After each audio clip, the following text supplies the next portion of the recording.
Oke, dan pertanyaannya adalah kenapa si nelayan ini itu tidak speak up ya? Padahal dia adalah saksi paling jelas gitu kan untuk kejadian Tank Monida ini. Tapi kenapa dia tidak speak up? Kenapa dia tidak berbicara di media? Oke, dan di sini hanya ada dua kemungkinan menurut saya ya.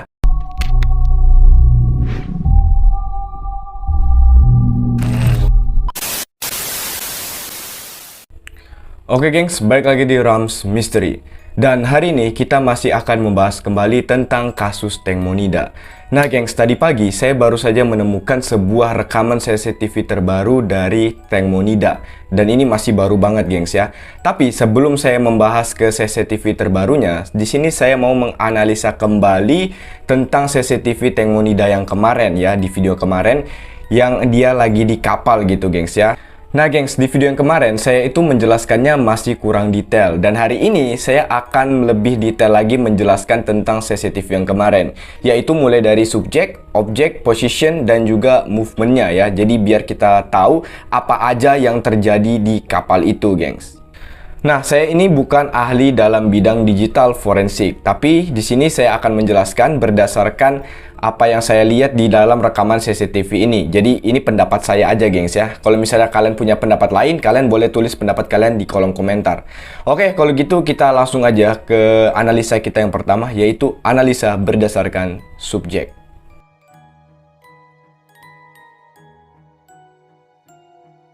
Nah, gengs, analisa yang pertama adalah analisa berdasarkan subjek. Nah, gengs, subjek itu adalah orang-orangnya ya, orang-orang yang ada di kapal ini. Nah, saya tidak usah menyebutkan lagi nama-namanya karena kalian pasti juga udah tahu. Dan di sini juga kelihatannya cuma item-item aja kayak bayangan. Jadi saya nggak tahu yang mana-mana, gengs ya. Cuman di sini kita bisa lihat bahwa di sini ada 3 orang laki-laki dan juga 3 orang perempuan, yang dimana salah satunya adalah korban. Nah, jadi saya jelaskan di depan sini yang saya lingkarin merah. Di depan ini itu ada 2 orang, gengs ya. 1 orang laki-laki dan 1 orang perempuan. Nah, itu posisinya agak ketumpuk gitu, gengs ya. Tapi kalau misalnya kalian lihat di sebelah sininya, nah itu ada orang yang kelihatannya agak duduk gitu, gengs ya. Nah, itu kemungkinan adalah perempuan. Nah, dan yang kedua adalah yang di sini, yang kelihatan kepalanya doang, kayak mungkin dia lagi entah lagi duduk atau lagi jongkok. Nah, ini adalah korbannya, gengs ya. Ini adalah korbannya yang nanti dia bakalan dipukulin dan juga dikeroyokin. Dan selanjutnya adalah yang di tengah. Nah, ini dia adalah laki-laki yang berdiri dan juga perempuan di sini. Dan yang terakhir adalah laki-laki yang di belakang. Nah, jadi ada 6 totalnya ya. 3 laki-laki, 3 perempuan, dan salah satunya adalah korban. Oke, dan itulah analisa subjeknya. Dan kita langsung ke analisa selanjutnya, yaitu analisa berdasarkan objek.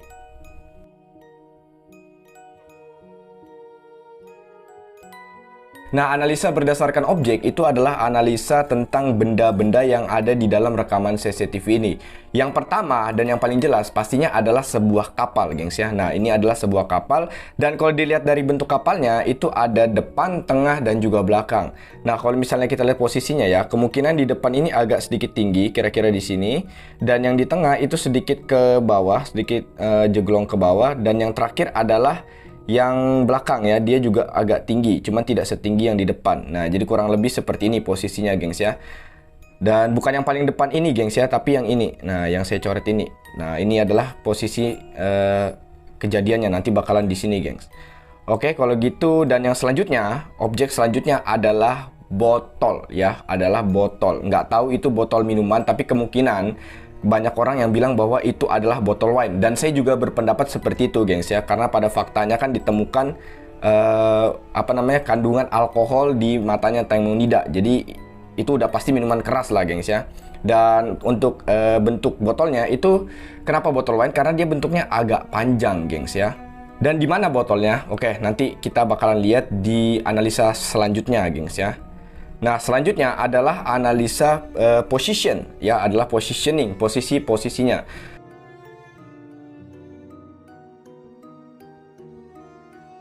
Oke, guys, dan analisa selanjutnya adalah analisa berdasarkan position atau posisinya.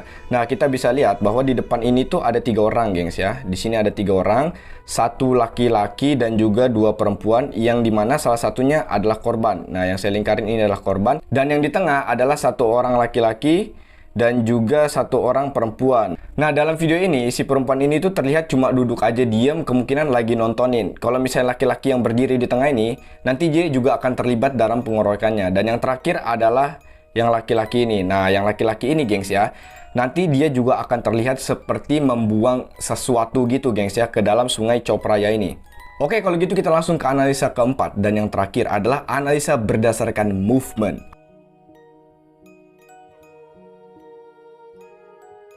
Nah, ini gengs ya, nanti kita bakal kelihatan semua di sini seperti apa kejadiannya gitu kan, berdasarkan analisa CCTV yang saya lihat ini. Oke, langsung aja kita play dulu videonya. Oke. Nah, itu dia gengs. Nah, itu kalian lihat ya, itu ada gerakan seperti memukul menggunakan benda keras ya. Itu yang saya bilang tadi, itu kemungkinan adalah botol wine. Coba kita play. Ini saya pause ya gengs ya, biar lebih jelas ya.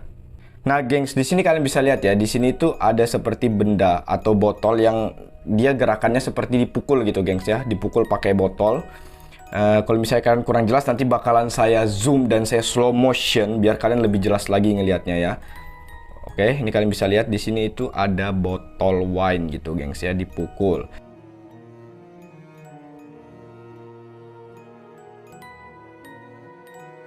Dan selanjutnya,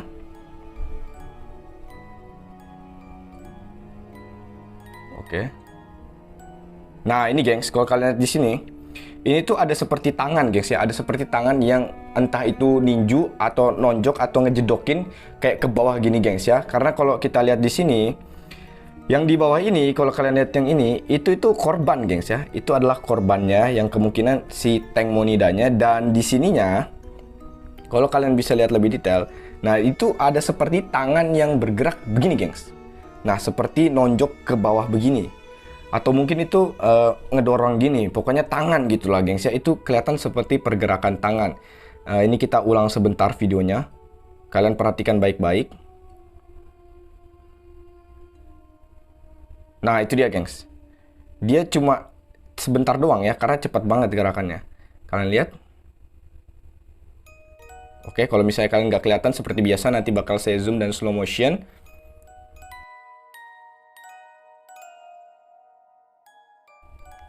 Dan pergerakan selanjutnya yaitu adalah pergerakan si korban. Nah, ini kalian bisa lihat dari sini. Sebentar, kita lihat dulu dari sini. Nah, ini kalau kalian lihat di sini, ini kan ada bayangan korbannya, gengs ya. Nanti dia itu akan bergerak ke sini, gengs. Nah, itu pergerakannya seperti kayak orang, entah dia merangkak atau mungkin dia ngesot gitu, gengs ya. Pokoknya dia bergerak berpindah ke situ. Oke, dan itu adalah pergerakan korban. Dan pergerakan selanjutnya itu adalah pergerakan yang di tengah. Laki-laki yang di tengah itu, gengs ya. Nah, ini pergerakannya. Dia dari duduk langsung berdiri. Nah, itu dia, gengs. Nah, kalian bisa lihat pergerakan laki-laki yang di tengah ini. Itu posisinya dia dari duduk. Setelah itu dia langsung berdiri, gengs ya. Ini kita play dulu. Nah, ini dia lagi duduk. Nah, ini dia masih duduk, gengs ya. Dia masih duduk, dan setelah korban merangkak ke situ, dia langsung berdiri, gengs ya. Dan dia ngapain setelah berdiri? Oke. Di sini kita bisa lihat nanti bakalan ada tangan yang kayak begini, gengs ya. Kayak ngambil kepalanya mungkin atau ngejamak rambutnya, terus dia gerakannya itu seperti kayak ngejedok-jedokin mungkin di pinggir kapal atau di kaca kapal ya. Saya juga nggak tahu. Pokoknya gerakannya seperti itu. Nah, ini kalian bisa lihat sebentar. Saya bakal kasih lihat di mana pergerakan tangannya.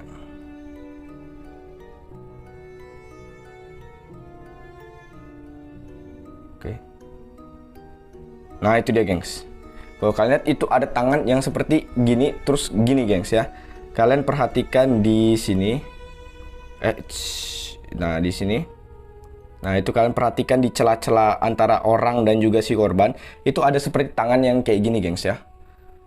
Oke, ntar kita play. Kita play dulu. Nah, itu dia, gengs. Nah, itu dia pergerakannya.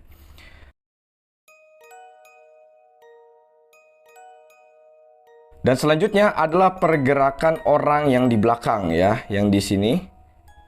Nah, ini pas ini nih. Nah, di sini Itu seperti dia sedang membuang sesuatu ke dalam sungai ini, gengs ya. Dia kayak ngebuang sesuatu gitu, kayak melempar barang gitu ke dalam sungainya. Mungkin aja yang dilempar adalah botol yang tadi dibuat mukul ya, gengs ya, supaya menghilangkan barang bukti kan. Oke, coba kita langsung lihat dulu lagi pergerakan orang yang di belakang ini.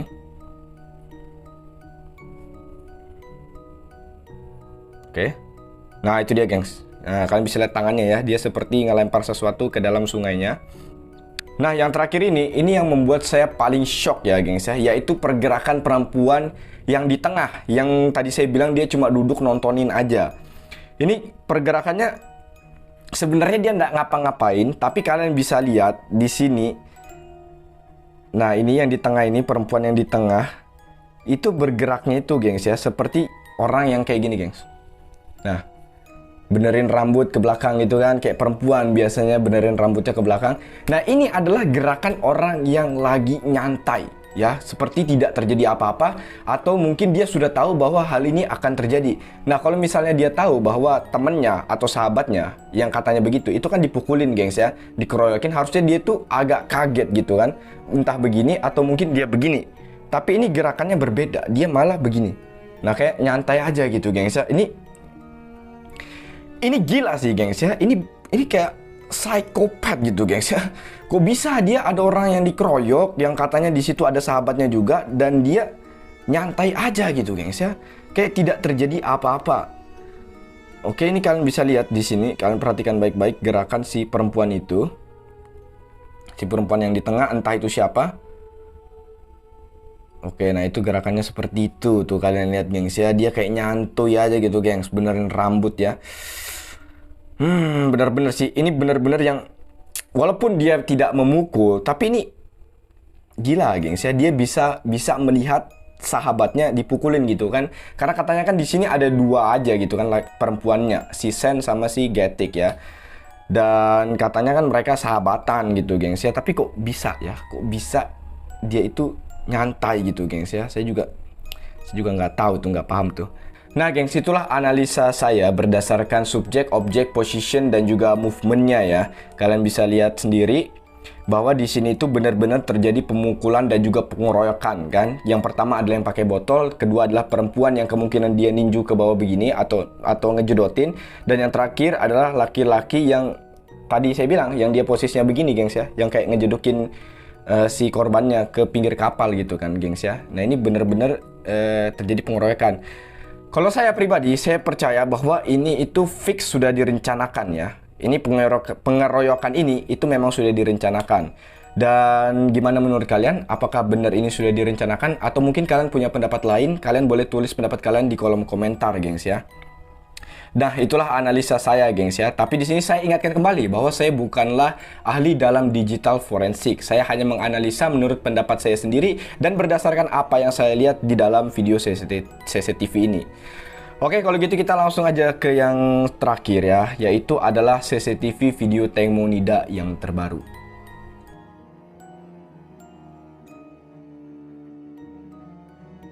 Oke, gengs, ini adalah video CCTV Teng Monida yang terbaru, gengs ya. Ini baru aja dikeluarin, dan di dalam video ini nanti kita bisa lihat bahwa si Teng Mo itu lagi berenang ke tepian ya, dari tengah ke tepian.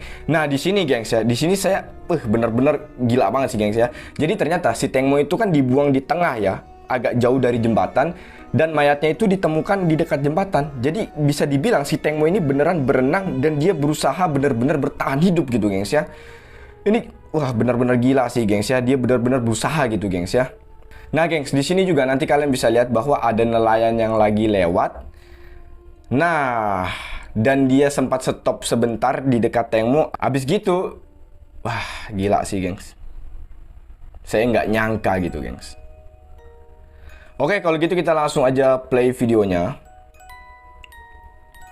Nah, itu kalian bisa lihat yang ada buletan kecil itu si Teng Mo, dan juga yang gede itu adalah si nelayannya, gengs ya, yang naik kapal. Nah, ini dia yang saya bilang tadi, dia tuh sempat berhenti di Teng Mo pas. Tapi setelah itu dia pergi begitu aja, gengs. Nggak ditolongin. Nah, itu yang di titik-titik merah itu kalian bisa lihat, itu si Teng Mo-nya, gengs. Nah, kalian bisa lihat ya, pergerakannya itu dia benar-benar berenang loh, gengs. Dia masih berusaha gitu, gengs ya. Aduh. Nah, ini kalian lihat lagi di sini. Nah, pas dia berhenti. Nah, itu kan posisinya di situ. Nah, beberapa saat kemudian, nah itu kelihatan dia bergerak, gengs. Kelihatan dia tuh lagi berenang. Tuh, dan posisinya agak memanjang. Itu kakinya kelihatan loh, gengs. Itu kakinya benar-benar kelihatan dia tuh berenang. Nah, di sini ini kan di tempat dia ditemukan tewasnya, gengs ya. Di jembatan ini, jembatan yang melengkung ini, itu di bawahnya itu tempat dia ditemukan jenazahnya. Nah, jadi seperti yang saya bilang tadi, si Tengmo ini benar-benar berusaha berenang ke tepian, gengs ya. Dia masih berusaha bertahan hidup. Tapi karena mungkin dia sudah luka-luka dan juga dia udah kecapean, akhirnya dia meninggal di situ, gengs ya. Dan akhirnya kemungkinan mayatnya agak hanyut sedikit sampai dekat jembatan itu. Oke, dan pertanyaannya adalah kenapa si nelayan ini itu tidak speak up ya? Padahal dia adalah saksi paling jelas gitu kan untuk kejadian Tengmo Nida ini. Tapi kenapa dia tidak speak up? Kenapa dia tidak berbicara di media? Oke, dan di sini hanya ada dua kemungkinan menurut saya ya. Kemungkinan yang pertama adalah dia tahu bahwa itu adalah orang yang habis dipukulin, jadi bonyok-bonyok gitu mukanya, tapi dia takut. Nah, takutnya kenapa? Dia takut berkaitan dengan kasus hukum ya. Dia juga takut dengan kasus hukum. Makanya dia memilih untuk akhirnya, waduh, ini abis dipukulin nih, abis gini saya mungkin bakalan terlibat dalam kasus hukum. Akhirnya dia memilih untuk, ya udah deh, nggak usah deh, saya nggak tolongin, maaf ya mbak. Nah, padahal dia kemungkinan sudah punya niat untuk menolong, gengs. Tapi karena takut hukum, takut terjerat kasus hukum juga, akhirnya dia memilih untuk pergi aja. Nah, yang kedua adalah hal-hal mistis ya, hal-hal goib. Jadi kemungkinan si nelayannya ini mengira si Tengmo itu adalah hantu. Nah, begitu, gengs ya. Memang agak begitulah, gengs ya. Karena kalian tahu ya, di timur ini kita masih erat dengan hal-hal gaib ya. Analoginya begini, gengs ya. Kalau misalnya kita terkadang itu sering mendengar suara mbak-mbak nangis di pojokan, itu pasti kita lari juga tuh, gengs. Gak kita samperin gitu kan. Beda sama orang barat, gengs ya, yang kalau misalnya mereka itu hantu malah didatengin karena mereka masih percaya kemungkinan aja itu manusia. Kalau kita enggak, gengs. Ada mbak-mbak di pojok nangis, udah kita cabut itu pasti hantu. Nah, ini sama seperti ini juga, gengs ya. Kalian bisa lihat aja ya, di malam hari ada orang di dalam Sungai Copraya yang katanya mistis juga. Terus mukanya itu udah kayak bonyok-bonyok, udah hancur juga gitu kan. Nah, mungkin bapaknya itu pertama nggak lihat, akhirnya dia pergi, terus dia stop dan dia lihat, wah, mungkin dia shock kan, dikira itu hantu dan akhirnya dia pergi menjauh, gengs. Padahal 2 hari kemudian setelah mayatnya ditemukan dan kasusnya boom dan akhirnya viral juga, nah barulah si bapak nelayan ini tahu bahwa oh ternyata itu beneran manusia ya, bukan hantu. Tapi setelah dia tahu juga, kenapa dia tetap tidak berbicara, gengs ya? Kenapa dia berbicara baru sekarang ini ya?